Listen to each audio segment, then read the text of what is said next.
اللهم صل على محمد وآل محمد.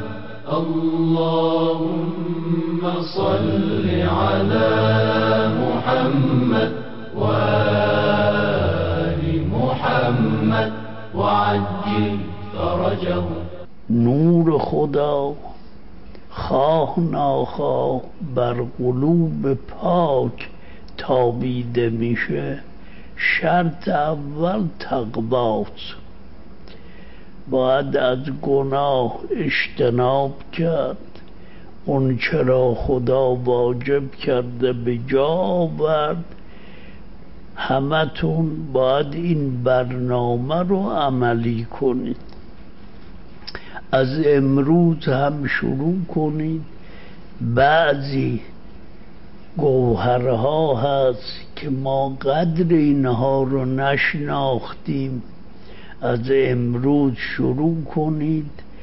بعد از هر نمازی، نماز صبح که خوندید، نماز ظهر و عصر، نماز مغرب و عشا، 100 مرتبه لا اله الا الله بگید. این اکسیر اعظم به این سادگی به قدری اجر داره که حساب نداره. خود این ذکر خدا قلب رو تصفیه میکنه. اگر گناهی هم باشه اون گناه زدوده میشه. این برنامه رو ترک نکنید. هر روز صبح هم دعای عهد رو ترک نکنید. بعد از نماز صبح 11 بار سوره قل هو الله احد رو بخونید. وقت خواب هم 11 بار.